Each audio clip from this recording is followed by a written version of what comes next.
नमस्कार, ज्ञानज्योती एज्युकेशनमध्ये तुमचं सर्वांचं स्वागत आहे।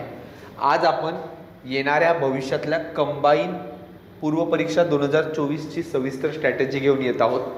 कंबाईन 2024 ही आपली 16 जून 2024ला निश्चित केलेली आहे आणि 1 जानेवारी 2024 पासून त्याला जवळपास 165 दिवस शिल्लक राहत आहे। त्या 165 दिवसाचा सविस्तर प्लॅन काय असायला पाहिजे हे आपण या व्हिडिओमध्ये बोलणार आहोत।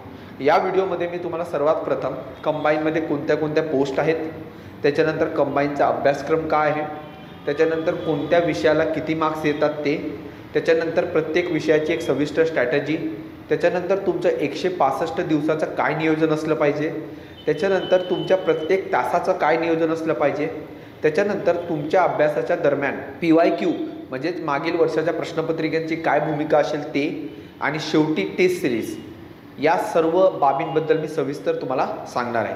त्यामुळे तुम्ही हा व्हिडिओ पूर्ण नक्की बघा, जेणेकरून तुम्हाला तुमचं नियोजन बनवायला फायद्याचं ठरेल। तर आपण सुरुवात करूयात कंबाईन MPSC कंबाईन 2024ची स्ट्रॅटेजी। सगळ्यात पहिले कंबाईन जर बोलले तर कंबाईनमध्ये 2 गटाचा समावेश होतो, एक गट ब चे अधिकारी आणि एक गट क चे अधिकारी। मग गट ब चे अधिकारी कोणते आहेत तर गट ब मध्ये सर्वात महत्त्वाची पोस्ट म्हणजे पोलीस सब इन्स्पेक्टर, त्याच्यानंतर आपण सेल्स टॅग इन्स्पेक्टर STI म्हणतो आपण त्याला, त्याच्यानंतर असिस्टंट सेक्शन ऑफिसर आणि शेवटी सब रजिस्ट्रार ऑफिसर। या 4 पोस्ट गट ब मध्ये येतात। त्यातले सगळ्यात महत्त्वाची आणि सगळ्यात जास्त अट्रॅक्शन वाटणारी पोस्ट म्हणजे PSI। पुढे जाऊयात गट क मध्ये। गट क मध्ये सगळ्यात महत्त्वाची या सर्वाधिक जागा असणारी पोस्ट जे 2023ची गट क ची पूर्वपरीक्षा झाली त्यात ऑलमोस्ट 7000 जागा आल्या होत्या आणि भविष्यात 2024 साठी पण भरपूर जागा येण्याची शक्यता आहे। तर ती पोस्ट म्हणजे क्लर्क टायपिस्ट। त्याच्यानंतर आपण गट क मध्ये दुसरी एक पोस्ट आहे टॅक्स असिस्टंट नावाचं, त्याची प्रमोशन होऊन भविष्यात मग तुम्हाला STI होता येतं। त्याच्यानंतर तिसरी पोस्ट आहे technical assistant directorate of LIC। LIC ही आपली गव्हर्नमेंट कंपनी आहे, त्याच्यातले टेक्निकल असिस्टंट डायरेक्टोरेटची पोस्ट। त्याच्यानंतर स्टेट एक्साईजचा जो PSI असतो ना त्याची ही पोस्ट आहे। म्हणजे आपल्याकडे 2 प्रकारचे PSI आहेत, एक आपलं नॉर्मल PSI जे आपल्याला सगळ्यांना माहिती आहे, दुसरं दारूचा जो पथक असतं त्याचा जो PSI असतो तो ग्रुप C मध्ये येतो। त्यानंतर पुढे इंडस्ट्री इन्स्पेक्टर म्हणजे आपल्या इंडस्ट्रीच्या संदर्भात जे काही आहेत तिकडे जो इन्स्पेक्टर नेमलेला असतो तो, आणि पुढे असिस्टंट मोटर व्हेकल इन्स्पेक्टर त्याला आपण AMVI असं म्हणतो। तर या ग्रुप C च्या पोस्ट आहेत, आपण मागं ग्रुप B च्या पोस्ट बघितल्या। त्यानंतर नेमके एक्झाम कधी आहे तर MPSC कंबाईनची जी पूर्वपरीक्षा आहे ती 16 जून 2024ला निश्चित केलेली आहे आणि 1 तारखेपासून म्हणजे 1 डिसेंबरपासून जर तुम्ही अभ्यास करायचा, 1 जानेवारीपासून जर तुम्ही अभ्यास करायचा विचार करत असाल तर 165 दिवस तुम्हाला तिकडून भेटणार आहेत। आता काही लोकांच्या मनात शंका असेल की 165 दिवसात पूर्वपरीक्षा निघेल का, तर जर तुम्ही व्यवस्थित नियोजन केलं तर 165 मध्ये जवळपास 5.5 महिने आहेत तुमच्याकडे। 5.5 महिन्यात तुमच्या पूर्वपरीक्षेच्या संदर्भात सगळा सिलेबस वाचून होतो। याची जी मुख्य परीक्षा आहे ती 29 सप्टेंबर 2024ला आहे, म्हणजे पूर्वपरीक्षेपासून जवळपास 3.5 महिने तुम्हाला भेटतात। 3.5 महिन्यात मुख्य परीक्षा करणं किंवा त्याचं कसं नियोजन होईल हे आपण जेव्हा पूर्वपरीक्षा झाल्यानंतर मी तुम्हाला एक स्ट्रॅटेजी व्हिडिओ टाकेन, त्याच्यात तुम्हाला सगळं कळून जाईल। पण सध्या आपल्या व्हिडिओचा फोकस हा पूर्वपरीक्षेपुरता मर्यादित राहणार आहे। आता कोणत्याही गोष्टीचा अभ्यास करताना तुम्हाला 2 गोष्टी लक्षात ठेवायच्या असतात, एक म्हणजे अभ्यासक्रम आणि एक म्हणजे मागील वर्षाच्या प्रश्नपत्रिका।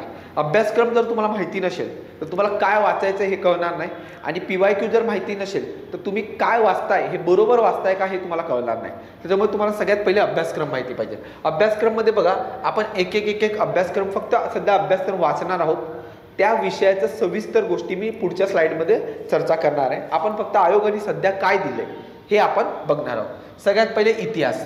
इतिहासमध्ये आधुनिक भारताचा विशेषतः महाराष्ट्राचा इतिहास असा शब्द त्यांनी वापरलेला आहे। म्हणजे तुम्हाला आधुनिक भारताचा अभ्यास करायचा। आता आधुनिक भारत म्हणजे काय की आधुनिक भारताची सुरुवात कुठे होते याच्यावर प्रत्येक इतिहासकारांचं वेगवेगळं मत आहे। काही लोकांच्या मते 1707 पासून आधुनिक भारत चालू होतो का, कारण की त्यावेळेस औरंगजेबचा मृत्यू झाला होता आणि मध्ययुगीन भारत हा इतिहास संपला होता आणि पुढून आधुनिक भारत चालू झाला। काही लोकांच्या नुसार 1818ला पेशवाईचा जेव्हा अंत झाला तेव्हा आधुनिक भारताची सुरुवात झाली, आणि काही लोकांच्या नुसार 1857चा जो उठाव झाला त्याच्यानंतर आधुनिक भारताची सुरुवात झाली। तर तुम्ही कुठून वाचायचं काय वाचायचं याच्यावर मी आधुनिक भारताचा इतिहास आणि महाराष्ट्राच्या विशेष संदर्भासह याच्यावर मी इतिहासचं एक स्ट्रॅटेजी लेक्चर ऑलरेडी आपल्या यूट्यूब चॅनलला टाकलेला आहे, तर तुम्ही तो बघू शकता. त्याच्यावर तुम्हाला इतिहास कुठनं वाचायचं, काय वाचायचं एक सविस्तर अंदाज येईल आणि बाकीच्या गोष्टी मी थोड्याशा तुम्हाला या व्हिडिओत सांगणारच आहे. पुढे भूगोलमध्ये बघा, महाराष्ट्राच्या भूगोलाच्या विशेष अभ्यासासह इथं तुम्हाला एकदम हायलाईट करून देऊन टाकले की तुमचा जो भूगोलाचा अभ्यास असणार आहे तो महाराष्ट्राचाच भूगोल असणार आहे. म्हणजे 2023च्या आधी भूगोलवर 15 प्रश्न यायचे, म्हणजे 2022च्या पूर्व परीक्षेच्या दरम्यान तिथपर्यंत. तर तिकडे तुम्हाला 15 पैकी 12 ते 13 प्रश्न हे महाराष्ट्राच्या भूगोलवर असायचे आणि 1 ते 2 प्रश्न हे भारताच्या भूगोलवर असायचे. त्यामुळे ते सिलेबसची लाईनच ती आहे की महाराष्ट्राच्या भूगोलाच्या विशेष अभ्यासासह तुम्हाला आता अजून काय वाचायचं आहे, तर पृथ्वी, जगातील विभाग, हवामान, अक्षांश आणि रेखांश, महाराष्ट्रातले जमिनीचे प्रकार, पर्जन्यमान, प्रमुख पिके, शहरे, नद्या, उद्योगधंदे इत्यादी. एवढं तुमचा भूगोलाचा सिलेबस आहे. आता भूगोलाच्या सिलेबसची अडचण ही आहे की आयोगाने जेवढ्या लाईनी दिल्यात सिलेबसच्या त्याच्या पलीकडे सुद्धा प्रश्न येतात. मग तुम्हाला जेव्हा मी भूगोलाचं थोडंसं सांगेन तेव्हा मी तुम्हाला सांगतो कुठून काय वाचायचं आहे ते. पुढे अर्थव्यवस्था, याचे 2 प्रकार केलेत, एक भारतीय अर्थव्यवस्था आणि दुसरा आहे शासकीय अर्थव्यवस्था. भारतीय अर्थव्यवस्थेमध्ये सगळ्यात पहिले तुम्हाला राष्ट्रीय उत्पन्न वाचायचं. राष्ट्रीय उत्पन्न म्हणजे तेच GDP GNPच्या ज्या संकल्पना आहेत त्या सगळ्या. पुढे शेती वाचायचं आहे, उद्योग, परकीय व्यापार, खूप प्रश्न येतात या टॉपिकवर. त्याच्यानंतर बँकिंग, लोकसंख्येवर खूप जास्त प्रश्न येतात. त्यानंतर दारिद्र्य व बेरोजगारी, त्यातलं दारिद्र्यावर खूप प्रश्न येतात. त्यानंतर मुद्रा आणि राजकोषीय नीती, त्यातलं राजकोषीय नीतीवर खूप प्रश्न येतात आणि इत्यादी. आता या इत्यादीचा आवाका किती आहे आपण बोलूयात थोड्या वेळात. पुढे शासकीय अर्थव्यवस्था, याच्यामध्ये अर्थसंकल्प, भारतीय अर्थसंकल्प, महाराष्ट्राचा अर्थसंकल्प याच्यावर प्रश्न येतात. पुढे लेखा आणि लेखा परीक्षण, म्हणजे आपल्या अर्थसंकल्पाचं जे परीक्षण करतात लेखा परीक्षण, त्याला कॅग म्हणतो, त्याच्यावर पण प्रश्न येण्याची शक्यता असते. पुढे चालू घडामोडी, जागतिक तसेच महाराष्ट्रासह भारतीय. आता इथे स्पेसिफिकली मेन्शन केला पहिला शब्द जागतिक. मग जागतिकमध्ये तुम्हाला सगळ्या जगातल्या संस्था करायच्या आहेत, जगातल्या महत्त्वाच्या संस्थेमध्ये नियुक्ती करायची आहे. नियुक्तीमध्ये जर कोणी पहिलं भारतीय असेल, पहिली महिला असेल तर ते तुम्हाला आवर्जून लक्षात ठेवायचं आहे, याच्यावर प्रश्न येण्याची खूप शक्यता असते. पुढे महाराष्ट्रासह भारतातल्या घडामोडी कुठल्या राजकीय असतील, आर्थिक असतील, सामाजिक असतील तर त्याच्यावर बोलू आपण थोड्या वेळात. पुढे राज्यशास्त्र, याच्यात फक्त राज्यशास्त्र लिहिलेलं आहे. आयोगाने कंबाईनच्या सिलेबसमध्ये राज्यशास्त्र म्हणजे नेमकं काय याची व्याख्या केलेली नाहीये. तर तुम्हाला एक नेम लक्ष्मीकांत नावाचं पुस्तक आहे, त्याच्यातले कुठले चॅप्टर वाचायचे ते मी तुम्हाला थोड्या वेळात सांगतो. पुढे सामान्य विज्ञानचे 5 भाग केलेत. एक भौतिकशास्त्र, फिजिक्स, रसायनशास्त्र, केमिस्ट्री, प्राणीशास्त्र, झूलॉजी, वनस्पतीशास्त्र, बॉटनी आणि आरोग्यशास्त्र म्हणजे हायजीन, अशा 5 भागात विभागणी केले. आतापर्यंत आयोग सामान्य विज्ञानावर 15 प्रश्न विचारतं, त्यामध्ये 5 भागात प्रत्येकी 3-3 प्रश्न येतात. म्हणजे ते थोडंफार पुढे मागं होतं, परंतु मोस्टली तसंच असतं. त्यामुळे तुमच्या यातला एखादा जर भाग वीक असेल तर तो तुम्ही सोडून पुढचा बाकीचे 4 भाग परफेक्ट करू शकतात. परंतु आता कुठलाही टॉपिक सोडणं खूप रिस्की झालेलं आहे, कारण की सिलेबस सगळ्यांना माहिती आहे, सगळ्यांकडे सगळे सोर्सेस आलेले आहेत आणि त्याच्यामुळे कट ऑफ दिवसांदिवस वाढत आहे. त्यामुळे कुठलाही भाग सोडू नका, सगळा भाग वाचा. तुमच्यापैकी कुठला मित्र एखादा विषय स्किप करत असेल किंवा सोडत असेल तर त्याला अजिबात सांगू नका की सोड वगैरे काय, त्याला उलट सांगा की हे न सोडलेलं बरं आहे, कारण की कट ऑफ जो आहे तो आता नेहमी 50 क्रॉस करत आहे प्रत्येक बाबतीत. तर त्याच्या स्ट्रॅटेजीवर मी थोड्या वेळात बोलीन की तुम्ही कसं अभ्यास करायचा, काय करायचं ते. पुढे अंकगणित आणि बुद्धिमत्ता चाचणी. अंकगणितमध्ये एकदम सोपा सिलेबस दिला आहे त्यांनी. बेरीज, वजाबाकी, गुणाकार, भागाकार, दशांश, अपूर्णांक आणि टक्केवारी. आणि याच्या पुढे एक शब्द वापरलाय इत्यादी. मग इत्यादीमध्ये इतकं मोठा आवाका आहे त्याचा की तुम्ही ते गणित संपणार नाही तुम्हाला. पुढे बुद्धिमत्ता चाचणी, उमेदवार किती लवकर आणि अचूकपणे विचार करू शकतो एवढंच दिलेलं आहे. आणि तसे विचार करून मग आजमावण्यासाठी प्रश्न. म्हणजे उमेदवार किती लवकर विचार करू शकतो आणि त्याची विचार क्षमता आम्हाला आजमावण्याची आहे, त्याच्यामुळे आम्ही बुद्धिमत्ता चाचणीचे आम्ही प्रश्न टाकणार आहोत. आता हा तुमचा झाला सिलेबस. पुढे प्रश्नांची संख्या बघा, मी विषयांना 2 भागात विभागणी केलेली आहे. एक आहे कोर विषय जिथे कन्फर्म मार्क्स येतात आणि दुसरा जो विभाग आहे तो आहे दुर्लक्षित विषय. दुर्लक्षित विषय असं म्हणण्यापेक्षा कमी मार्क्स येतात त्याच्यामुळे तो दुर्लक्षित होतोय. कोर विषयमध्ये काय, सगळ्यात पहिले राज्यशास्त्र, दुसरा आहे भूगोल, तिसरा आहे अर्थशास्त्र आणि चौथा आहे इतिहास. आता याच्यापैकी 3 विषय तर असे आहेत की तुम्ही जर ते सोर्स मटेरियल वापरलं तर तुम्हाला बऱ्यापैकी चांगले मार्क्स येऊन जातील. ते 3 विषय कुठले आहेत, पहिले 3 राज्यशास्त्र, भूगोल आणि अर्थशास्त्र. आणि इतिहासाचं कसं झालंय की थोडंसं 1 ते 2 प्रश्न, जास्त नाही, 1 ते 2 प्रश्न आउट ऑफ द बॉक्स येतात, मग ते जवळपास सर्वांनाच येत नाही. परंतु इतिहास हा एक असा विषय जिकडे तुम्हाला 7 ते 8 प्रश्न सहज बरोबर येण्याची शक्यता आहे. यापूर्वी पॅटर्न कसं होतं, म्हणजे 2022च्या पूर्व परीक्षेच्या आधी, म्हणजे 2023 पूर्वीचं जे पॅटर्न होतं ते कसं होतं, तर राज्यशास्त्राचे 10 प्रश्न होते, भूगोलचे 15 होते, अर्थशास्त्र 15 होते आणि इतिहासचे पण 15 होते. पण आता हे पॅटर्न थोडंसं 2023 पासून बदललेलं आहे. राज्यशास्त्राला 15 येत आहे, अर्थशास्त्राला 15 येत आहे, भूगोल आणि इतिहासला 10 प्रश्न येतात. म्हणजे हे जे कोर विषय आहेत त्यात तुम्हाला 50 प्रश्न सॉल्व्ह करायचे आणि हे आपल्या सर्व लोकांचं पाठ असतं. अक्षरशः पाठ म्हणजे पाठच आहे. राज्यशास्त्राचं कोणतेही कलम विचारा, कोरोना पाठ आहे, भूगोलाचा काही विचारा पाठ आहे. अडचण काय होते, हे दुर्लक्षित विषयाचं.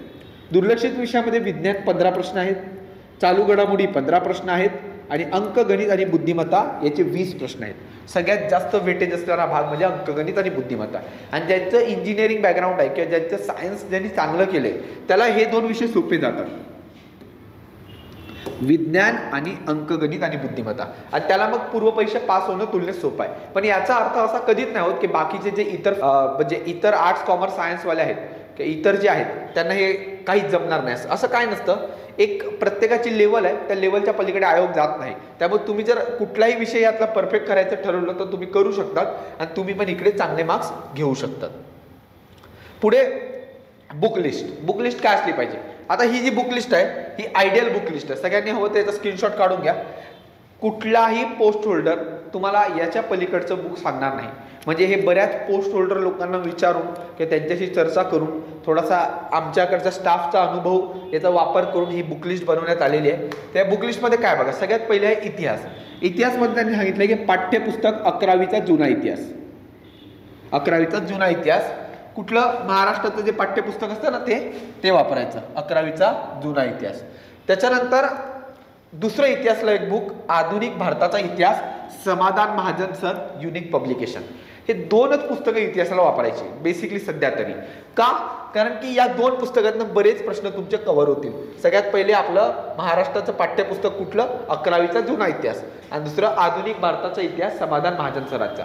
या 2 पुस्तकातनं तुम्ही ते परफेक्ट करायला घ्या, तुम्हाला इतिहासाला चांगले मार्क्स येऊन जातील. पुढे भूगोलाला आपण 2 भागात डिवाइड केले, एक महाराष्ट्राचा भूगोल आणि दुसरं भारताचा भूगोल. आता महाराष्ट्राचं भूगोल पुस्तकाचं नाव आहे, त्याचे 2 लेखक आहेत, वेगवेगळे पुस्तक आहेत ती. एक तुम्ही महाराष्ट्राचा भूगोल सौदी सरांचं वापरू शकता किंवा दुसरं दीपस्तंभ प्रकाशनचं वापरू शकता.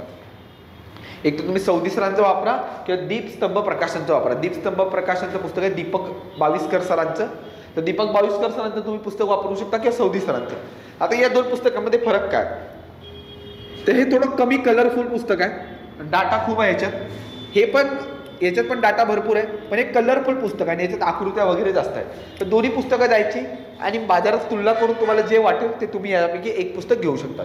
पुढे भारताचा भूगोलसाठी काय वाटणार, तर भारताच्या भूगोलसाठी 10वी आणि 11वीचं महाराष्ट्राचं पाठ्यपुस्तक वाचू शकता किंवा तुम्हाला जर वाटलं तर सौदी सरांचा भूगोल सुद्धा वापरू शकता किंवा अजून वाटलं तर तुम्ही दीपस्तंभचंच भारताचं भूगोलचं पुस्तक आहे हे पण वापरू शकता. पण एवढं लक्षात ठेवा की आता भूगोलला 10 प्रश्न झाले, त्या 10 पैकी 7 ते 8 प्रश्न हे महाराष्ट्राचा भूगोलवर असणार आहे आणि 1 ते 2 प्रश्न हे भारताच्या भूगोलवर असणार आहे.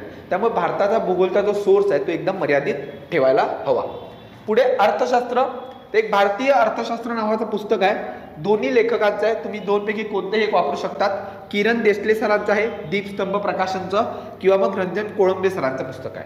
दोन्ही पुस्तकं खूप छान आहेत, खूप सोपी आहेत. जर तुम्हाला वाटलं तुम्ही किरण देसले सरांचं वापरा किंवा तुम्ही रंजन कोळंबे सरांचं वापरू शकता.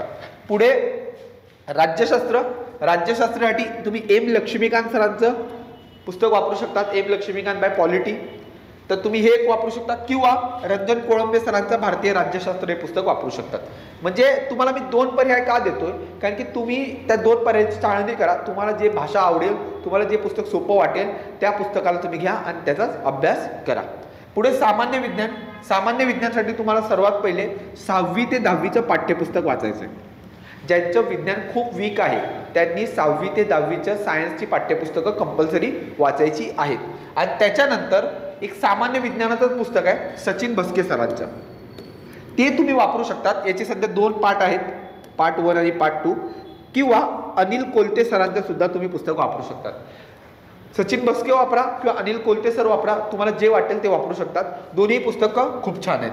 पुढे चालू घडामोडीला सुद्धा मी तुम्हाला 2-3 पर्याय आणलेत. एक आहे यशाची परिक्रमा मंथली मॅगझिन, तुम्ही वापरू शकतात किंवा त्याचं 3 महिन्याचं पण येतं, 6 महिन्याचं पण येतं आणि वर्षाची पण ती येते.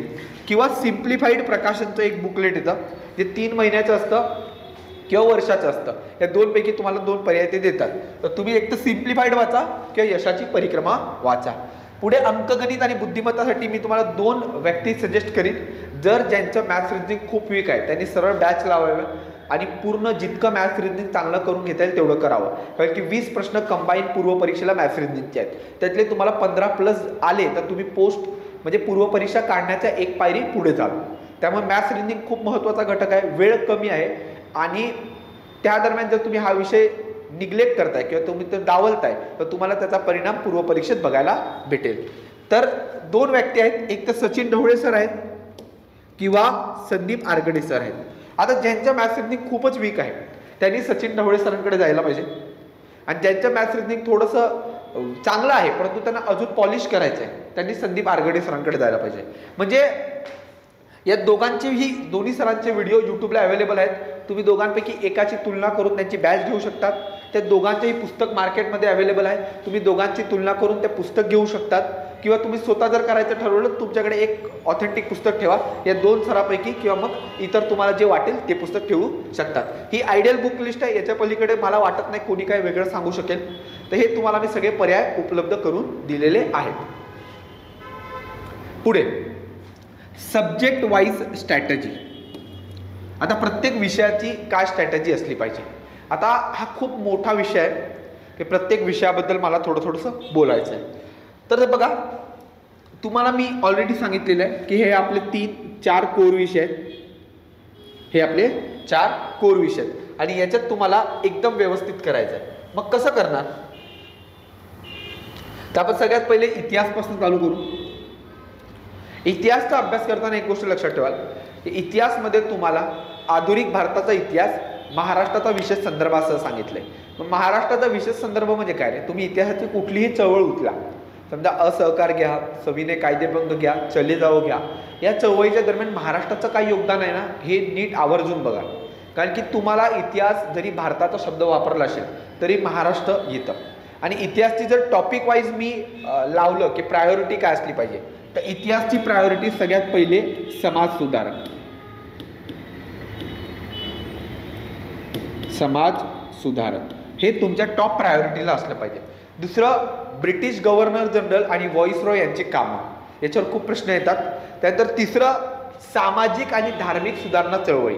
मग आपल्या भारतातल्या जेवढ्या काही सामाजिक धार्मिक सुधारणा चळवळी आहेत त्या तुम्हाला सगळ्या पाहिजेत. इवन मुस्लिम धर्मातल्या सुधारणा चळवळ, पारशी धर्मातल्या सुधारणा चळवळ आणि शीख धर्मातल्या सुधारणा चळवळ या गोष्टी सुद्धा तुम्हाला पाहिजेत. तर इतिहास एकदम स्ट्रॅटेजिक जावा, समाज सुधारक करा, त्यानंतर गव्हर्नर जनरल करा.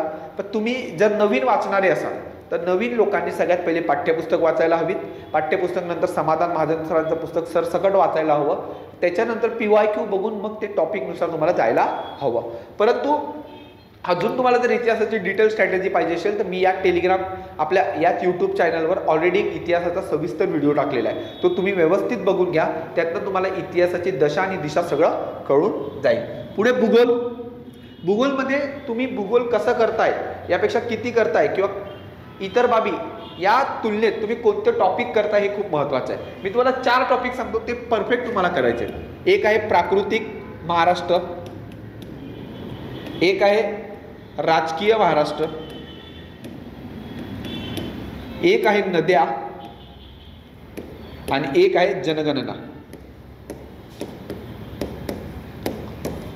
जनगणना हे जे 4 टॉपिक आहेत याच्यावर हमखास प्रश्न दरवर्षी येतात. हवं तर तुम्ही जाऊन PYQ चेक करू शकता.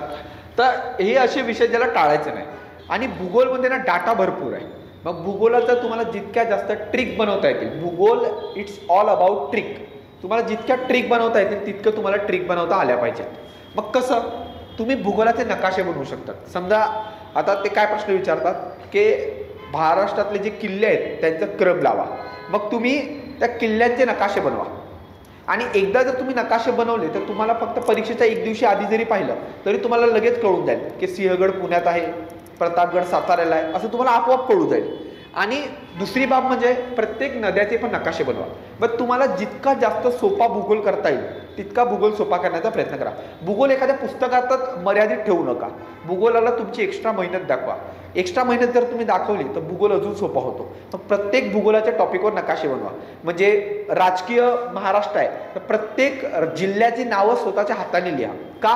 कारण की तुम्हाला एक जिल्हा दिला जातो आणि त्याच्या आजूबाजूचे जिल्हे आहेत त्याला घड्याळाच्या क्रमानुसार लावायला लावतात. मग तुम्ही जर स्वतः मॅपिंग केली तर तुम्हाला सगळ्या गोष्टी लक्षात राहतील. मग प्राकृतिक भूगोल तर मी तुम्हाला सांगितलं जसं किल्ले वगैरे वगैरे. पुढे नद्यांचं पण सेम करा. पुढे इतर गोष्टी जसं पर्यटन स्थळ, अष्टविनायक वगैरे वगैरे जे काय असतील त्या सगळ्या गोष्टी भूगोलाच्या नकाशा थ्रू करा. म्हणजे भूगोलाची एकच स्ट्रॅटेजी असली पाहिजे की सर्व बाबी या तुम्ही नकाशानुसार करायला हव्या. पुढे अर्थशास्त्र. अर्थशास्त्रामध्ये तुम्ही प्रत्येक टॉपिकला तुमच्या शॉर्ट नोट तयार असल्या पाहिजेत. मी तुम्हाला एक उदाहरण देतो. आता मी काय केलं होतं की दारिद्र्य जो टॉपिक आहे त्याचं मी भरपूर PYQ चेक केले आणि PYQ चेक केल्यानंतर मला कळालं की 2009ची जी सुरेश तेंडुलकर समिती आहे त्याच्यावर खूप प्रश्न येत आहेत. मग मी दारिद्र्याचं एक पान बनवलं.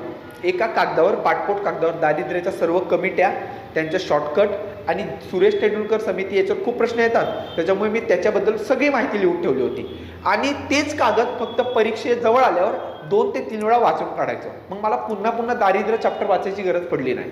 आणि त्याच्यामुळे फायदा काय होतो की तुमचा एक चॅप्टर किंवा एक धडा आपोआप कट होऊन जातो. मग इकॉनॉमिक्सच्या प्रत्येक तुम्ही चॅप्टरवर असे जर कागद बनवून ठेवली तर परत तुम्हाला ते इकॉनॉमिक्सचं बुक उघडायची गरज पडणार नाही.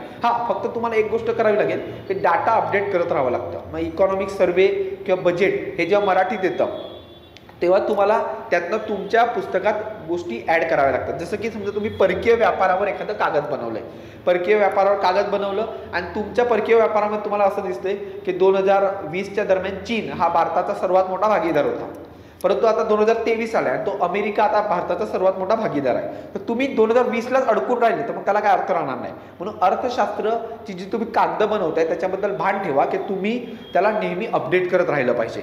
त्याच्यामुळे अर्थशास्त्राचा एकच नियम आहे की जितकं जास्त शॉर्ट करून त्याची कागद बनवा. एक 15 कागदामध्ये 15 धडे संपले पाहिजेत तुमचे आणि तुम्हाला जास्त काय वाचायचं नाही. जेवढे सिलेबसचे पॉईंट आहे तेवढे तुम्हाला करायला हवेत. त्याच्या पलीकडे जर तुमच्याकडे भरपूर वेळ उरला मग सगळं पुस्तक वाचत बसा. मग आपण काय करतो, कर रचना पण वाचतो. कर रचनेवर इतके कमी प्रश्न येतात तरी आपण सगळं कर रचना वाटतो. का?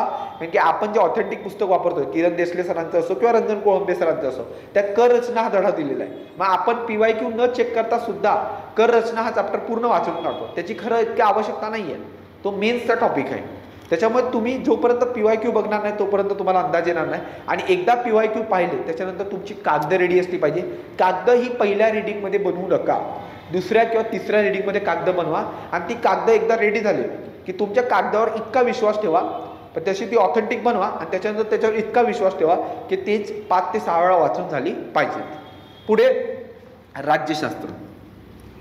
राज्यशास्त्रामध्ये कलम 1 ते 51 पहिले तर तुम्ही पाठ करायचे डायरेक्ट. 1 ते 51 म्हणजे काय? लक्ष्मीकांत जर तुम्ही उचललं तर त्यात ऐतिहासिक पार्श्वभूमी हा पहिला धडा आहे. दुसरा आहे संविधानाची निर्मिती, घटनेची वैशिष्ट्य, सरनामा वगैरे.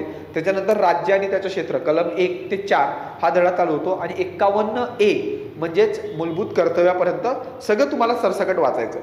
यात तुम्हाला काय अडचण नाहीये. पण 51A नंतर जेव्हा तुम्ही 52 नंबरचं कलम उचलता तेव्हा तुम्हाला थोडंसं वेगळं वाचायचं आहे. म्हणजे कसं, पहिल्या रिडिंगवाल्यांनी हे करू नका. पहिल्या रिडिंगवाल्यांनी सरसकटच सध्या वाचा, परंतु जे दुसरी रिडिंग करणार आहेत त्यांनी मग तुलनात्मक वाचायचं आहे. कसं वाचायचं रे, की राष्ट्रपती जर तुम्ही वाचत असाल तर त्याच्या तुलनेत राज्यपाल पण वाचायला हवं. जर PM वाचत असाल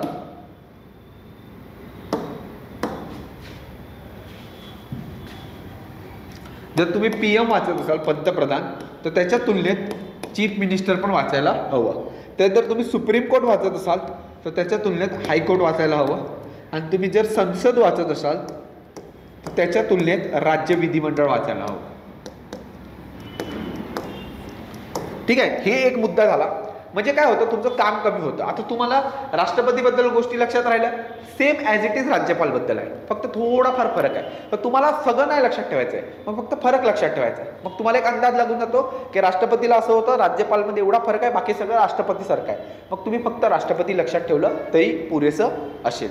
अजून एक मुद्दा सांगतो, राज्यशास्त्रामध्ये तुम्हाला एक घटनात्मक आयोग आहेत सगळे. फॉर एक्झाम्पल निवडणूक आयोग आहे, त्याच्यानंतर केंद्रीय UPSC आहे, म्हणजे UPSC आहे, त्याच्यानंतर इतर जे सगळे आयोग आहेत त्या आयोगाचे एक चार्ट बनवा. समजा मी एक निवडणूक आयोग घेतला, तर निवडणूक आयोग त्याचा अध्यक्षाची नियुक्ती राष्ट्रपती करतात, त्याला काढण्याचा अधिकार पण त्यांनाच आहे. मग इतर बाबी, त्यांची वय किती आहे, त्यांना पगार किती आहे, कशाप्रमाणे त्यांच्या सेवा शर्ती आहेत, या सगळ्या गोष्टी तुम्हाला एका चार्टमध्ये बनवायच्या आहेत. म्हणजे प्रत्येक वेळेस तुम्हाला ते आयोग वाचावे लागणार नाही. आणि एकदा तो चार्ट तुमचा बनला तर परीक्षेला जाण्यापूर्वी तो चार्ट किमान 3 वेळा वाचून जावा. मी कोणतीही गोष्ट किमान 3 वेळा वाचायला लावत आहे, कारण की आपण माणसं आहोत, आपल्याला एकदा वाचून सगळंच लक्षात राहील हा दृष्टिकोन, म्हणजे हे विचार जर तुमचे असतील तर सोडून द्या, कारण की आपल्याला मल्टी टाईम रिव्हिजन हा शब्द खूप महत्त्वाचा आहे. त्याच्यामुळे राज्यशास्त्राचं बेसिक काय, कलम 1 ते 51 पर्यंत सरसकट वाचणे, त्याच्यानंतर यांची तुलना करून वाचणे, आणि त्यांच्यानंतर जे कॉन्स्टिट्युशनल बॉडीज येतील त्याचा एक चार्ट बनवणे. आणि जर तुम्हाला असं वाटलं की नॉन कॉन्स्टिट्युशनल बॉडीज जसं की माहिती आयोग असेल किंवा मानव अधिकार आयोग असेल किंवा CBI असेल, या सगळ्या बॉडीवर पण प्रश्न येण्याची शक्यता आहे, कारण की ते न्यूजमध्ये आहेत, तर त्याची पण कागद बनवून रेडी ठेवा. प्रत्येक वेळेस तुम्ही लक्ष्मीकांत किंवा कोळंबे उचलणार परीक्षेच्या 2 दिवस आधी, या दृष्टिकोन ठेवू नका, कारण की हे तुम्हाला मग परीक्षेच्या ऐन वेळेला तुम्हाला थोडंसं डोक्याला ताण पडू शकतो की माझे हे पण राहिले ते पण राहिले. त्याच्यामुळे मी या 2 विषयांचं काय म्हटलं, कागद बनवा, आणि या विषयाचं मी तुम्हाला काय म्हटलं की नकाशे बनवा. जितकं तुम्ही भारी बनवणार तितकं तुम्हाला परीक्षेत फायदा होणार. आणि इतिहासच्या बाबतीत पुस्तकावर अंडरलाईन करून व्यवस्थित ते पुस्तक ठेवा. मी तुम्हाला इतिहासची वेगळी स्ट्रॅटेजी सांगितली ऑलरेडी एका व्हिडिओमध्ये, त्यामुळे इतिहासावर जास्त काय बोललेलो नाहीये. पुढे चालू घडामोडी आधी बोलून घेऊया. बघा, चालू घडामोडीमध्ये काही टॉपिक असे आहेत ज्याच्यावर भरपूर प्रश्न येतात, जसं की अवॉर्ड म्हणजे जे आपले पुरस्कार असतात ते, त्याच्यानंतर मेन्सला पुस्तकांवर खूप प्रश्न येतात, त्याच्यानंतर आपलं हे क्रीडा याच्यावर प्रश्न येतात, राजकीय बाबींवर प्रश्न येतात, आंतरराष्ट्रीय बाबींवर प्रश्न येतात. तर या सगळ्या गोष्टी चालू घडामोडीचं एक पॅटर्न ठेवा. समजा तुम्ही यशाची परिक्रमा उचलत आहात, तर पहिली रिडिंग खूप तुमची हळू असली पाहिजे. हळू म्हणजे तुम्ही प्रत्येक गोष्ट समजून घेण्याच्या दृष्टिकोनातून पहिली रिडिंग करायला पाहिजे. आणि त्याच्यानंतर तुम्हाला एक कळून जातं की यातल्या या न्यूज महत्त्वाच्या आहेत आणि या न्यूज महत्त्वाच्या नाही आहेत. हे तुम्हाला कधी कळेल, जेव्हा तुम्ही चालू घडामोडीचे PYQ बघाल. तुम्हाला एक कळून जाईल की आयोग एका सर्टन लेवलनंतर जास्त डीप जात नाही. मग तुम्ही चालू घडामोडीच्या पुस्तकावर पहिल्या रिडिंगला जरी अंडरलाईन केलं तरी एवढा काय फरक पडणार नाही, कारण की चालू घडामोडी हा खूप बदलणारा विषय आहे. आणि पहिल्या रिडिंगला अंडरलाईन केलं किंवा दुसऱ्या रिडिंगला अंडरलाईन केलं आणि दुसऱ्यानंतर प्रत्येक रिडिंगला फक्त ते अंडरलाईन पार्ट जरी वाचला तरी तुमच्या चालू घडामोडीची 4 वेळा रिव्हिजन होऊ शकते, कारण की तिसऱ्या आणि चौथ्या रिडिंगला तुम्ही 2 तासात परिक्रमा संपवताय. तर चालू घडामोडी बाबतीत एकच धोरण ठेवा की अंडरलाईन करत चला की बाबा हे फॅक्ट महत्त्वाचं आहे, पण याचा अर्थ असा कधीच होणार नाही की पूर्ण परिक्रमाच अंडरलाईन करून टाकायची की सगळ्यात मला महत्त्वाचं वाटतंय. जेव्हा तुम्हाला सगळंच महत्त्वाचं वाटतंय याचा अर्थ काय होतो की तुम्ही PYQ नीट चेक केलेलं नाही आहे. PYQ चेक केल्यावर तुम्हाला कळेल की इतकं तरी डीप नाही जाऊ शकत आयोग, आणि जर गेलंच तर माझ्यासोबत पूर्ण महाराष्ट्राचा तो प्रश्न चुकणार आहे, कारण की कोणीही इतकं डीप नाही करू शकत, आपण माणसं आहोत. मग जितकं आयोग डीप जाऊ शकतो तेवढ्या तुलनेत तुम्ही तेवढं लक्षात ठेवा, अंडरलाईन करा आणि नेक्स्ट टाइम फक्त अंडरलाईन वाचा. आणि ती अंडरलाईन 3 ते 4 वेळा वाचून झालं की तुमचं चालू घडामोडीमध्ये 15 पैकी 10+ येण्याची शक्यता खूप जास्त वाढून जाते. नेक्स्ट सामान्य विज्ञान. आता सामान्य विज्ञान जर तुम्ही नीट पाहिलं तर सामान्य विज्ञानाला मी सल्ला देईन, ज्यांचं विज्ञान ज्यांना कठीण वाटतं त्यांनी कोणती तरी एक बॅच नक्की घ्यावी. का? कारण की विज्ञान पूर्व परीक्षेला 15 प्रश्न आहेत आणि मुख्य परीक्षेला 20 प्रश्न आहेत. मुख्य परीक्षा ही फक्त 3.5 महिन्यावर असणार आहे, त्यामुळे जर तुमची पूर्व बाय मिस्टेक निघाली तरी तुम्हाला मुख्य परीक्षेला सगळं परत वाचणं तेवढं झेपणार नाही. आणि विज्ञान तुमचं परफेक्टच असायला हवं. त्यामुळे विज्ञान आणि बुद्धिमत्ता चाचणी आणि अंकगणित या विषयाला कॅज्युअली घेऊन चालत नाहीये. त्यामुळे मी तुम्हाला ऑलरेडी सांगितलं, गणित बुद्धिमत्ताची पण बॅच घ्या आणि विज्ञानची पण बॅच घ्याच. आता विज्ञानमध्ये तुम्हाला 5 भाग आहेत, फिजिक्स, केमिस्ट्री, झुलॉजी, बॉटनी आणि हायजीन. यातला हक्काचे मार्क्स देणारा म्हणजे पाठांतरवाला भाग म्हणजे आरोग्यशास्त्र. हा जर तुम्ही नीट केला म्हणजे सगळे डिसीजेस, त्यांचे लक्षणं काय आहेत, त्यांच्यावर वॅक्सिन कुठल्या आल्या, त्या डिसिजेसचा शोध कोणी लावला आणि चालूमध्ये त्याच्या काय बाबी चालू आहेत. तर एवढं जरी तुम्ही हे केलं तर इथं विज्ञान तुम्हाला हक्काचे 3 प्रश्न देतं. आता याच्यातला सगळ्यात कठीण भाग कुठला जर असेल ना, तो आहे प्राणीशास्त्र आणि वनस्पतीशास्त्र. आता बरेच जण म्हणतात की विज्ञानाला आउटपुट नाहीये वगैरे वगैरे, पण तुम्ही ट्राय करा की विज्ञानाला जितक्या जास्त रीडिंग पाडता येतं तितक्या. मग समजा आपण लक्ष्मीकांत जर तुम्ही उचललं तर तुमचं लक्ष्मीकांत किंवा पॉलिटी हा आवडीचा सब्जेक्ट आहे. मग तुम्ही काय करता, ते लक्ष्मीकांत 6 वेळा किमान वाचता पूर्व परीक्षेच्या आधी आणि तुम्ही खूप खुश होता की मला 15 पैकी 12-13 प्रश्न माझे लक्ष्मीकांतचे बरोबर येतात. ठीक आहे, लक्ष्मीकांत तुमचे बरोबर येतात, नो डाऊट. हे तू कमी रीडिंग केल्या असत्या तुम्ही लक्ष्मीकांतच्या तरी तुम्हाला 10 प्रश्न तर कसेही बरोबर येणार होते. पण विज्ञानच्या जर तुम्ही रीडिंग जास्त ठेवल्या तर तुम्हाला इतरांपेक्षा तुम्हाला एज घेता येते. बरेच पोरं प्रिलियम पास होतात आणि बरेच पोरं प्रिलियम नापास होतात. यांच्या मधला विषय जर राज्यसेवेच्या बाबतीत म्हणायचं झालं तर तो विज्ञानच आहे. का? कारण की राज्यसेवेला विज्ञानचे 20 प्रश्न आहेत, म्हणजे 1/5 वेटेज हे विज्ञानचंच आहे. आणि भविष्यात विज्ञान आणि गणित बुद्धिमत्ता हे कंबाईनसाठीच राज्यसेवेचं सायन्स जसं काम करतंय तसं गणित बुद्धिमत्ता आणि विज्ञान हे कंबाईनच्या पोरांना काम करणार. म्हणजे प्रिलियम कोण पास होणार आणि प्रिलियम कोण नापास होणार यांच्यामधला दुवा म्हणजे सामान्य विज्ञान, अंकगणित आणि बुद्धिमत्ता. मग तुम्हाला हे जमत नसेल तर तुम्ही सगळ्यात पहिले 2 गोष्टी करायला पाहिजेत. एक, बॅच घेणं. दुसरं, जास्तीत जास्त विज्ञानाच्या पाठांतरावर भर देणं. मग ते पाठांतर कसं करणार तर तुम्ही विज्ञानाची कागद बनवायला हवी. समजा मी एखादा मुद्दा घेतला विज्ञानाचा, समजा रसायनशास्त्रातला अणूचं जग हा टॉपिक घेतला, पण त्याच्याबद्दलचे मला जे फॅक्ट लक्षात राहतील ते मी सोडून देणार, पण जे नाही लक्षात राहणार ते मी एका कागदावर लिहिणार. आणि ते कागद मी दिवसाला सकाळ संध्याकाळ आणि दुपार, म्हणजे सकाळ दुपार संध्याकाळ हे 3 वेळा वाचणार आणि परत दुसऱ्या दिवशी पण आलो परत 3 वेळा वाचणार. याच्याने काय होणार की एखादी गोष्ट माझ्या लक्षात राहत नव्हती पण आता ती माझ्या 6 वेळा वाचल्यामुळे बॅक इन माइंड फिक्स झाली. तुम्ही एखाद्या गोष्टीला 6 वेळा वाचता तर साहजिक आहे ते तुम्हाला लक्षात राहील. मग अशी कागद बनवा, विज्ञानाचे निमॉनिक्स बनवा, ट्रिक बनवा, काय बनवायचं ते बनवा, परंतु विज्ञानाला डावलून चालणार नाही. मी तर म्हणतो यापैकी कुठलाही विषय डावलून चालणार नाही. म्हणजे आतापर्यंत आपण जेवढं सिलेबसचं डिस्कशन केलं ते फक्त याचं लक्षात ठेवा की आपल्या हक्काचे मार्क्स इकडले जाऊ नये. म्हणजे आरोग्यशास्त्र, रसायनशास्त्र, भौतिकशास्त्र हे हक्काचे मार्क्स आहेत. मग जर तुम्ही भौतिकशास्त्रामध्ये जर तुम्ही विचार केला तर लाईट आणि साऊंड हे 2 जे चॅप्टर आहेत त्याच्यावर भरपूर प्रश्न येतात. प्राणी रसायनशास्त्राचा विचार केला तर अणूचे जग याच्यावर प्रश्न येतात.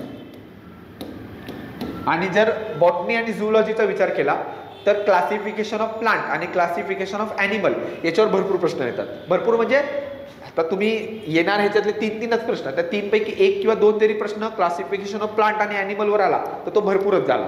मग त्याच्यासाठी सचिन भस्के सरांचा एक चार्ट आहे, ज्याला कोणाला बघायचं असेल त्यांनी त्यांच्या ॲपवर जाऊन तो चार्ट बघा. त्या चार्टमध्ये खूप छान सरांनी एक्सप्लेन केलेलं आहे. तर तुम्हाला जसं जमेल तसं करा, परंतु करा. हा विषय सोडून चालणार नाही, हा विषय सोडून चालणार नाही आणि हा पण विषय सोडून चालणार नाही. आणि शेवटी अंकगणित आणि बुद्धिमत्ता चाचणी. आता अंकगणित आणि बुद्धिमत्ता चाचणीसाठी सराव खूप महत्त्वाचा आहे. आता मी जे तुम्हाला 165 दिवसाचा प्लॅन दिलाय त्याच्यासाठी तुम्हाला डेली 2 तास मी अंकगणित आणि बुद्धिमत्ता करण्याचा सल्ला देईन. इथून पुढे 165 दिवस. तुम्हाला वाटेल की एवढे 165 दिवस अंकगणित आणि बुद्धिमत्ता करायची गरज आहे का, तर खरंच त्याची गरज आहे. कारण की जर तुम्ही 15 पैकी 20 प्रश्न 20 पैकी 15 प्रश्न जर तुम्ही अंकगणित आणि बुद्धिमत्ताचे बरोबर आणत असाल तर तुम्ही तुमच्या मित्रांच्या 5 ते 6 प्रश्न पुढे आहात. आणि 5 ते 6 प्रश्न म्हणजे डायरेक्ट तुमची प्रिलियम निघते. मग प्रिलियम काढणारे फॅक्टर्स हे आहेत ना, हे 3 विषय. मग त्याच्यामुळे तुम्हाला या 3मध्ये लीड आली तर तुम्ही सहज प्रिलियम काढणार. इव्हन तुम्ही ASO, STI आणि सब रजिस्ट्रार ऑफिसरच्या पण पूर्व परीक्षा पास करू शकतात. आणि याच्यामध्ये दुसरा जो मुद्दा आहे, राज्यशास्त्र, अर्थशास्त्र, इतिहास आणि भूगोल याच्यात तुम्हाला कन्फर्म मार्क्स आहेत ना, म्हणजे लिमिटेड सोर्स आहेत आणि तुम्ही ते वाचले की तुम्हाला जेवढे मार्क्स येणार तेवढेच बाजूवाल्याला पण येणार आहे, तेवढेच तुमच्या लायब्ररीतल्या मित्रांना पण येणार आहे. पण तुमच्या लायब्ररीतला मित्र सामान्य विज्ञान, अंकगणित आणि बुद्धिमत्ता तुमच्या एवढा करतोय का? जर करत नसेल तर तुम्हाला नेहमी त्याच्यापेक्षा नॅचरल जास्त लीड असेल. पण हे करत असताना हे नका विसरू की आपलं जे कोर विषय आहेत त्यातले किमान मार्क्स द्यायला नको. म्हणजे असं नको व्हायला की सगळ्यांना कोर विषयामध्ये 50 पैकी 35चा ॲव्हरेज आहे आणि तुम्हाला तिकडे 25च आलेत, मग ते पूर्ण उलटं होऊन जाणार. त्यामुळे कोर परफेक्ट असलं पाहिजे. कोर घासून करा, म्हणजे इतकं जास्त करा की तिकडे ते तुम्हाला कुठलाही प्रश्न कोरमध्ये विचारला तरी तुमचा अडला नाही पाहिजे. परंतु त्याच्यासोबतच मग हे पण तितकंच करा. आणि 165 दिवस हा सफिशियंट टाइम आहे तुम्हाला एखादा पूर्व परीक्षा MPSC ची पास होण्यासाठी.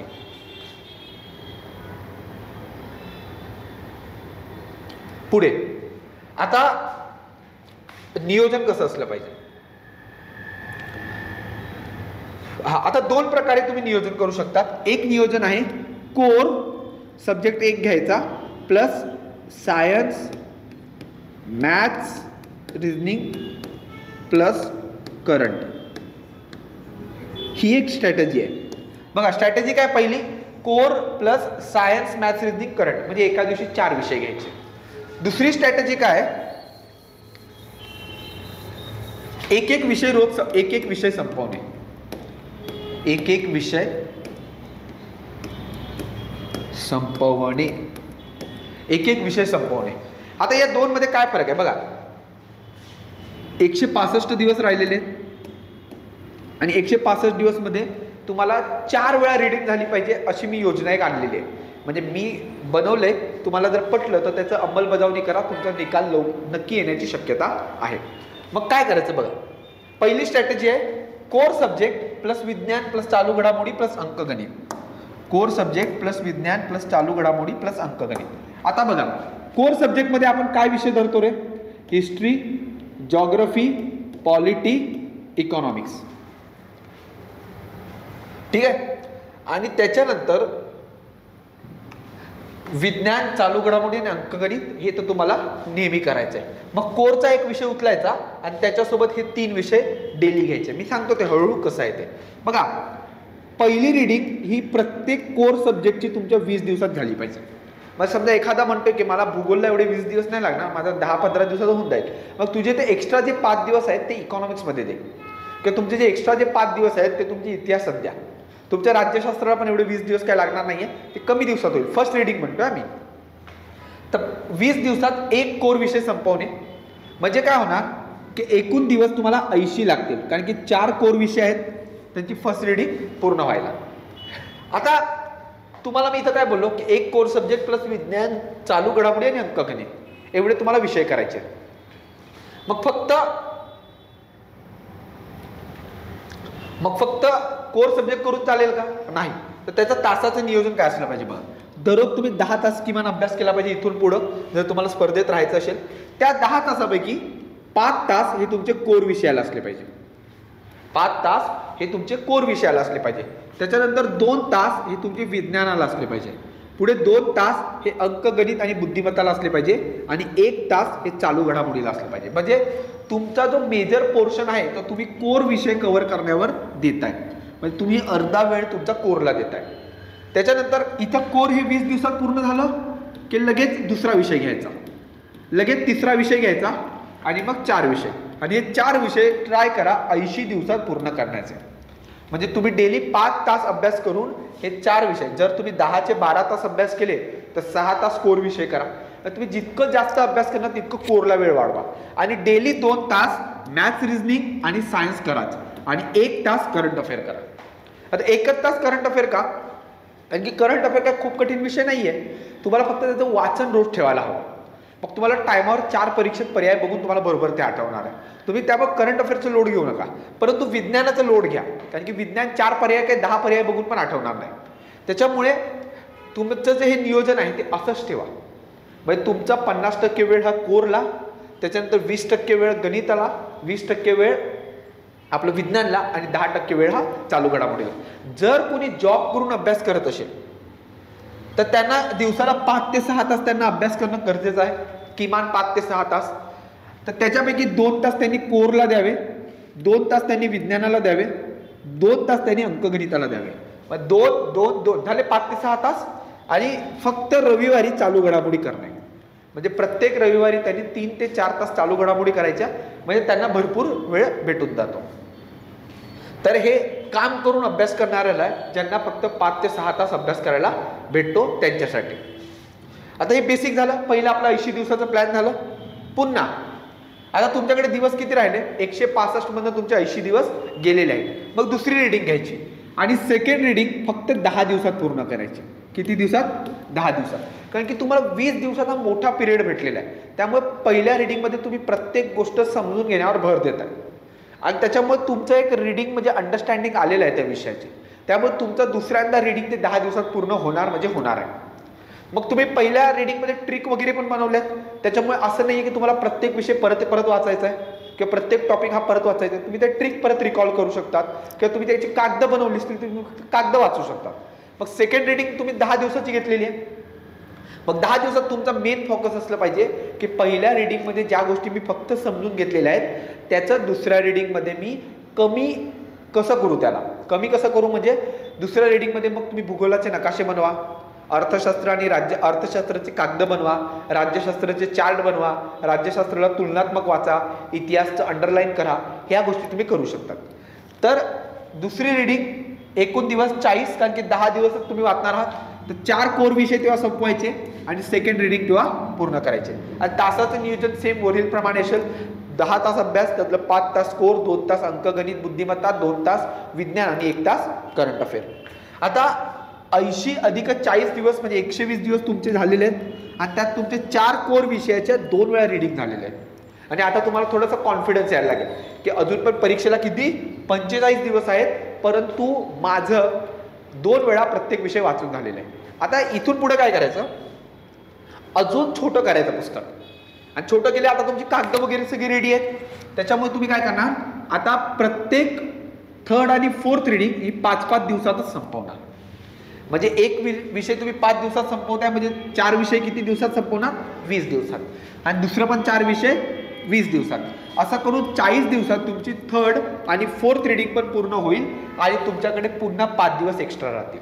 म्हणजे बघा, 80 दिवसाची फर्स्ट रीडिंग, 40 दिवसाची सेकंड रीडिंग, 20 दिवसाची थर्ड रीडिंग, 20 दिवसाची फोर्थ रीडिंग, असं 160 दिवसाचा प्लॅन तयार झालेला आहे. आणि तुम्ही त्या 160 दिवसात रोज 2 तास सायन्स करत आहात.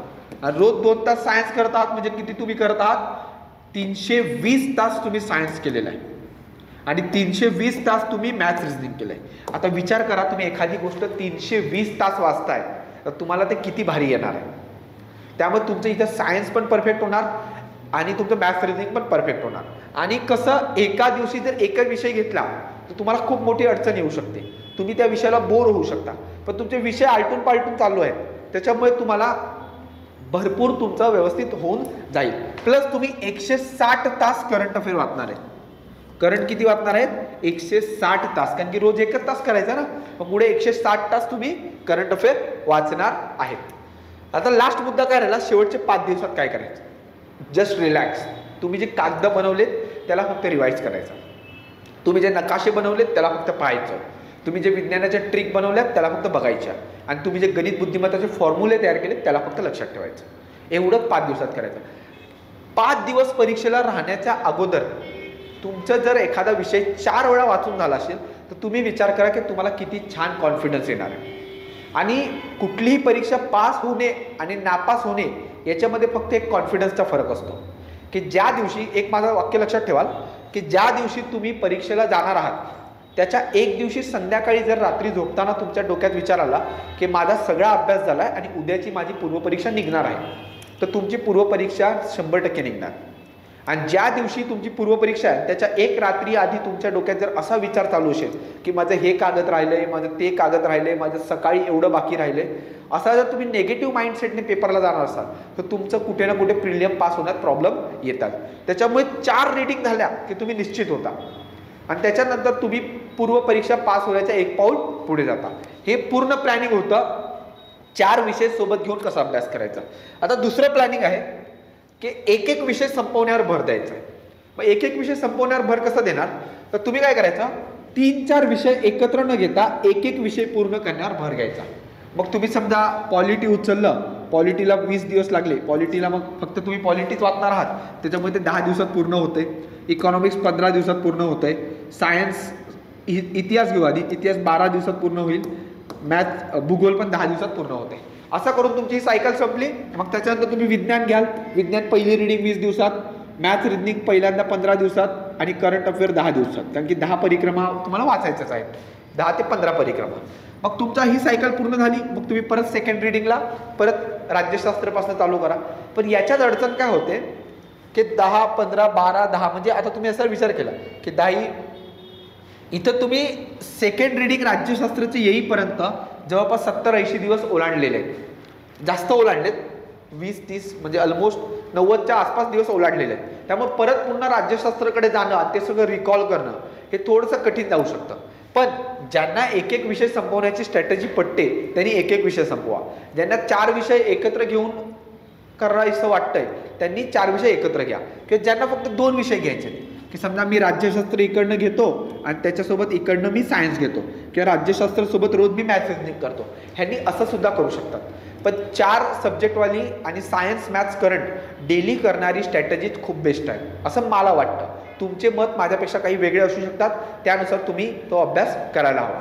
पण सायन्स मॅथ्स करंट तुम्हाला पोस्ट देणारा विषय, त्यामुळे तो रोज करावा अशी माझी इच्छा आहे. पुढे टेस्ट सिरीज, PYQ आणि पेपरमधलं वेळेचं नियोजन. सगळ्यात पहिले आपण बोलणार आहे PYQ वर. आता तुम्हाला बऱ्याच जणांना मी PYQ बद्दल तर काहीच सांगितलं नाहीये, तर तुम्हाला एक गोष्ट सांगतो बघा. PYQ हे डेली करायचे. डेली कधी? समजा तुम्ही 5 तास स्कोर विषय वाचणार आहे, त्याचं 4 तास स्कोर वाचा आणि 1 तास PYQ करा. विज्ञान तुम्ही 2 तास करणार आहात, 1.5 तास विज्ञान करा आणि अर्धा तास PYQ बघा. प्लस तुम्ही मॅथ्स रिजनिंग 2 तास करताय ना, तर मॅथ्स रिजनिंग तुम्ही आधी 1 तास तर मॅथ्सचं ते समजून घ्याल आणि 1 तास PYQचेच गणित सॉल्व्ह करा. कुठल्या क्लासेसचे गणित सॉल्व्ह करू नका. PYQचे गणित सॉल्व्ह केल्यानंतर तुम्हाला अंदाज येतो की आयोग कुठेपर्यंत जाऊ शकतो. आणि राहिला करंट अफेअरचा प्रश्न, करंट अफेअरचे PYQ 1 तास तुम्हाला भेटतोय डेली, तर करंट अफेअरचे PYQ फक्त रविवारी बघा, त्यामुळे तुम्हाला एक अंदाज येऊन जातो. आता करंट अफेअरचे PYQ रविवारी प्रत्येक रविवारी बघायचे का? अजिबात नाही. करंट अफेअरचे PYQ फक्त इनिशियलचे 2-4 आठवडे बघा. मग तुम्हाला एक अंदाज आला पाहिजे की मला किती आजपर्यंतचे करंट अफेअर वाचायचे, कारण की करंट अफेअर पुन्हा रिपीट नाही होणार. करंट अफेअरचा पॅटर्न रिपीट होईल, करंट अफेअरचा मुद्दा रिपीट नाही होणार. म्हणजे आयोग जर विचारत असेल की ब्रिक्सचं सबमिट कुठं झालं, तर पुढच्या आयोग विचारणार की G7चं सबमिट कुठं झालं. पण आयोग पुन्हा 2021चं ब्रिक्सचं सबमिट विचारणार का? नाही. मग 2023चं विचारेल, म्हणून तर त्याला चालू घडामोडी म्हणतात. त्यामुळे करंट अफेअरचे प्रश्न फक्त पहिले 2-3 आठवडे बघा, तुम्हाला एक अंदाज येऊ द्या की त्याची डेप्थ किती आहे. आणि करंट अफेअर किंवा इतर कोणताही विषय करताना PYQ कंपल्सरी तुम्ही बघायला हवे. पुढचा मुद्दा टेस्ट सिरीज. आता तुम्हाला असा प्रश्न पडेल की टेस्ट सॉल्व्ह करायचा का नाही प्रायव्हेट क्लासेसच्या, तर 100% करायचं. तुम्ही काय करायचं, जे तुम्ही 165 दिवसाचं नियोजन करताय त्यापैकी पहिले 80 दिवस फर्स्ट रिडिंग होईपर्यंत कुठलाही टेस्ट सिरीज वगैरेच्या भानगडीत पडू नका. तिथं तुम्ही प्युअरली PYQ वरच फोकस ठेवा. आफ्टर फर्स्ट रिडिंग म्हणजे फर्स्ट रिडिंग पूर्ण झाल्यानंतर जेव्हा तुम्ही सेकंड रिडिंग कराल तेव्हा तिकडे प्रत्येक रविवारी तुम्ही टेस्ट पेपर सॉल्व्ह करायला पाहिजे. प्रत्येक रविवारी, तो पण वेळ लावून 1 तास लावायचा आणि त्याच्यानंतर त्याचं ॲनालिसिस 2 ते 3 तास ॲनालिसिस करायचं की बाबा जर हा प्रश्न आला होता, हे जर मी वाचलं होतं तर माझं चुकलं कसं काय, मग मी कुठं कमी पडतोय, माझ्या लक्षात राहत नाहीये की मी वाचलेलंच नाहीये किंवा माझ्या सोर्स मटेरियलमधलाच हा प्रश्न नाहीये, या सगळ्या बाबींचं ॲनालिसिस करायचं. आणि टेस्ट सिरीज हे फक्त तुमच्या वेळेचं नियोजनासाठी असलं पाहिजे. जर एखाद्याला टेस्ट सिरीजमध्ये 100 पैकी 80 मार्क येत आहेत त्यांनी खुश व्हायची काही गरज नाहीये. आणि जर एखाद्याला 100 पैकी 10 मार्क येत आहेत त्यांनी नाराज व्हायचं काही कारण नाहीये. कारण की बरीच पोरं मी अशी पाहिली जी टेस्ट सिरीजमध्ये खूप कमी मार्क्स घ्यायची, परंतु ॲक्च्युअल मेन्सला किंवा ॲक्च्युअल प्रीला त्यांना खूप जास्त मार्क पडलेले आहेत. त्यामुळे टेस्ट सिरीजचा उद्देश फक्त वेळेचं नियोजन असलं पाहिजे. प्लस तुम्ही जे वाचलंय त्या सोर्समधनं जर प्रश्न आलाय तर तुमचा तो बरोबर आलाय की चूक आलाय हे चेक करण्यासाठी टेस्ट सिरीज असते. मग तुम्ही एखादी गोष्ट न कळत तुमच्याकडनं राहून जाते, पण तो प्रश्न तुमच्या टेस्ट सिरीजमध्ये आला की तुम्हाला रिकॉल होतं की मी हे नीट वाचलं नव्हतं. मग टेस्ट सिरीजचा उद्देशच आहे आणि प्रत्येक रविवारी टेस्ट सिरीज सॉल्व्ह करायची आणि त्याचं ॲनालिसिस खूप छान झालं पाहिजे. मी असं जे नवीन पोरं आहेत त्यांना मी एक सल्ला द्यायची माझी इच्छा आहे की त्यांनी कुठल्या तरी क्लासेसची टेस्ट सिरीज लावा आणि तिकडे ऑफिशियली जाऊन बसून टेस्ट सिरीज द्या, जेणेकरून तुम्हाला MPSCचा माहोल काय असतो ते कळेल. आणि जी जुनी पोरं आहेत त्यांनी कोणत्याही क्लासेसची टेस्ट सिरीज न लावता जर रूमवर आणून जरी सॉल्व्ह केली तरी काय अडचण नाही आहे. फक्त तुम्हाला वेळेचं नियोजन जमतंय का, त्याच्यानंतर तुमच्या सोर्समधनं प्रश्न आलेला आहे का, प्लस तुमच्या जर सोर्समधनं आलाय तर तो तुमचा चुकलाय की बरोबर आहे, आणि जर चुकलाय तर तो तुमचा का चुकतोय याचं ॲनालिसिस करायला टेस्ट सिरीज लावायची आहे. आणि शेवटचं पेपरमधलं वेळेचं नियोजन. एक गोष्ट एवढी लक्षात ठेवा की तुम्हाला कंबाईनला 100 प्रश्न आहेत आणि तुम्हाला फक्त आहेत 60 मिनिटं. म्हणजे प्रत्येक प्रश्नाला तुम्हाला 0.5 सेकंड, म्हणजे याचा आपण ह्याला करूया 30 सेकंड भेटणार आहे, जवळपास 30 सेकंड भेटणार आहे. त्याच्यामुळे तुमचं वाचन इतकं परफेक्ट असलं पाहिजे की तुम्हाला प्रश्न बघता क्षणी कळला पाहिजे की याचं उत्तर काय आहे. आणि जर नसेल कळत लगेच पुढे निघून जाण्यात तुमची भलाई आहे. म्हणजे तुम्हाला विचार करा, तुम्हाला 30 सेकंडमध्ये एक प्रश्न वाचायचा आहे, त्याचं उत्तर सापडवायचं आणि त्याचा गोळा पण करायचा आहे. त्याच्यामुळे तुमचं वाचन खूप परफेक्ट ठेवा. दिवस तुम्हाला जरी 165 वाटत असतील तरी ते खूप दिवस नाही आहेत. त्याच्यामुळे तुम्ही भयंकर स्पर्धा बघता. 2025 नंतर राज्यसेवेचं पॅटर्न काय होईल हे आपल्याला माहिती नाही आहे. त्यामुळे सगळेजण 2024लाच एक शेवटचं वर्ष मानून भरपूर अभ्यास करताय. त्यामुळे तुम्ही पण इतका अभ्यास करा की एकतर पूर्वपरीक्षा काढा, मुख्य परीक्षा काढा आणि या चक्रातनं बाहेर निघा. कारण की त्याच्यानंतर पुन्हा अशा जागा येणं किंवा त्याच्यानंतर पुन्हा या सगळ्या गोष्टी होणं शक्य नाही आहे. त्यामुळे भरपूर अभ्यास करा, तुमचा व्यवस्थित प्लॅन करा आणि जर काय अडचण आली तर कमेंटमध्ये सांगा मला, मी स्वतः तुम्हाला रिप्लाय देतो. ठीक आहे. तर तुम्हाला हा व्हिडिओ आवडला असेल तर नक्की शेअर वगैरे करा, आमच्या चॅनलला सबस्क्राईब करा. सगळ्यांना धन्यवाद आणि भरपूर अभ्यास करा. थँक्यू.